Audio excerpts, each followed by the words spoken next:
replik dan sebagainya.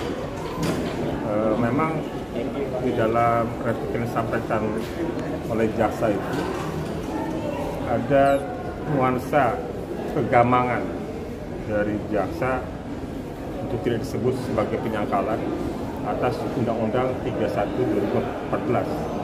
Karena dalam undang-undang sebagaimana juga sudah dikutip oleh jaksa bahwa keringanan penjatuhan pidana itu sudah diatur secara limitatif, bahwa ada pidana percobaan, pidana bersyarat khusus, dan atau pidana paling ringan di antara terdakwa lainnya. Namun jaksa gamang karena masih menilai Richard dalam posisi sebagai pelaku material. Tentu harapan terakhir kita kepada majelis hakim untuk menerapkan hukum sebagaimana mestinya berdasarkan bukti-bukti yang sudah disampaikan di dalam persidangan, ya, merujuk juga dengan undang-undang yang berlaku, dan juga rasa keadilan masyarakat, ya. Bahwa memang kalau dilihat dari replik yang disampaikan jaksa, pertama menurut kami ada klarifikasi dan ada revisi.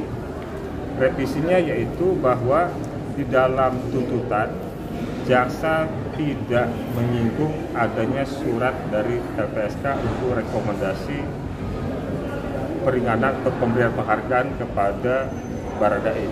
Namun ketika di dalam replik jaksa baru menyampaikan ada surat rekomendasi dari LPSK tertanggal 11 Januari. Yang lainnya bahwa di replik itu juga merupakan klarifikasi karena dari tuntutan kemudian diikuti dengan keterangan pers Kejaksaan Agung menyampaikan bahwa Richard adalah pelaku utama. Kemudian kasus pembunuhan tidak bisa diberikan justice collaborator, dan pemberian status JC harus berdasarkan penetapan pengadilan. Nah, hal itu tidak nampak, tidak dimunculkan, tidak jadi masalah ketika dalam replik. Artinya secara tertulis dan kita sama-sama dengar bahwa jaksa mengakui bahwa Richard Eliezer adalah justice collaborator, namun jaksa gamang untuk menerapkan keringanan pidana sebagaimana diatur oleh undang-undang. Nah, hal ini karena memang menurut kami jaksa mungkin abai untuk membuka pustaka bahwa tentang justice collaborator itu sudah banyak bacaan literasi nasional dan internasional, ya, termasuk ini telah menjadi kebijakan Mahkamah Agung sejak tahun 2011. Ya. Jadi itu telah menjadi kebijakan Mahkamah Agung sejak tahun 2011, dan tentu ketika Mahkamah Agung menerbit atau mengeluarkan SEMAS, Surat Edaran Mahkamah Agung nomor 4 tahun 2011, yang di situ mengatur tentang keringanan pidana sudah didahului oleh kajian. Jadi keraguan atau permintaan jaksa kajian mendalam itu sebenarnya sudah berlangsung 10 tahun lalu, ya, lebih dari 10 tahun lalu. Jadi kita merasa, dan kemudian juga apa yang telah dibuat dalam surat edaran Mahkamah Agung itu kemudian sudah diadopsi menjadi undang-undang dalam Undang-Undang 31/2014. Jadi sebenarnya kalau level surat edaran Mahkamah Agung, levelnya adalah peraturan internal, levelnya adalah SOP. Nah, itu substansinya dari surat edaran Mahkamah Agung sudah diadopsi di dalam undang-undang. Undang-undang adalah peraturan yang tingkatnya di bawah Undang-Undang Dasar dan TAP MPR. Artinya di level peraturan perundang-undangan dia ada di level ketiga, karena dia dibentuk oleh pemerintah dan DPR. Jadi kita masih melihat bahwa jaksa tidak bisa membedakan antara status justice collaborator dengan perbuatan pidana dari Richard. Nah, hal itu yang menurut kami silapnya jaksa. Seharusnya dalam posisi seorang menjadi justice collaborator tidak lagi mengacu pada perbuatan dilakukan, tetapi lebih mengutamakan tentang bantuan kerjasama yang diberikan oleh justice collaborator hingga perkara ini terbongkar. Pengakuan itu juga diakui oleh jaksa di dalam tuntutan dan repliknya, bahwa bila tanpa ada peran dari Richard tentu perkaranya tidak mudah diungkap, ya. Nah, itu yang sudah sering kami sampaikan, jangan hanya melihat ketika di persidangan, tapi lihat bagaimana ketika di proses penyidikan. Tanpa ada pengakuan dari Baradae, maka skenario yang hari ini akan tersaksikan di persidangan adalah skenario dari FS. Gitu. FS gagal atas skenario itu karena peran Baradae. Gitu. Ya.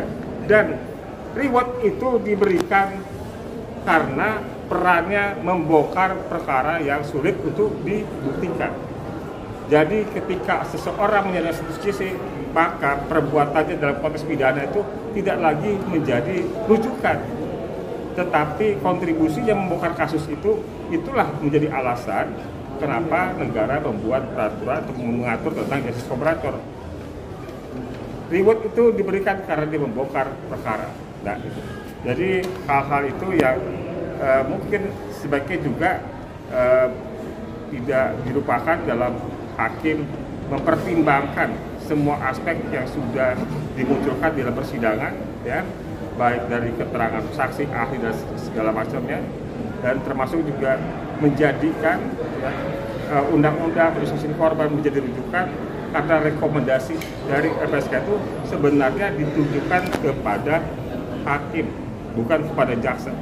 Jadi kalau jaksa bilang bahwa jaksa mempertimbangkan surat rekomendasi LPSK, sebenarnya itu keliru. Itu silap yang lain, karena seharusnya rekomendasi dari LPSK itu dalam bahasa undang-undang hanya dimuat di dalam tuntutan, bukan dipertimbangkan oleh jaksa. Ya. Kemudian bagaimana kita memastikan bahwa itu bukan dipertimbangkan oleh jaksa tapi hanya dibuat dalam tuntutan? Baca kembali penjelasannya. Penjelasannya dari pasal 10A ayat 4 adalah berbunyi, hakim memperhatikan dengan sungguh-sungguh rekomendasi LPSK di dalam tuntutan tersebut. Jadi dari pasal 4 di batang tubuh ke penjelasan itu kemudian bisa dimaknai, bisa diartikan dengan jelas bahwa itu dimaksudkan bukan untuk dipertimbangkan oleh jaksa, tetapi untuk menjadi pertimbangan hakim dalam memberikan vonis. Ya, dan jelas sekali dalam bahasa penjelasannya, hakim memperhatikan dengan sungguh-sungguh. Nah, inilah kehalusan, ya, epuisme dari pemilihan kata pada rumusan pembuatan undang-undang, karena hubungan antara kementerian lembaga itu setara. Jadi tidak boleh ada kata tabu, ada kata perintah.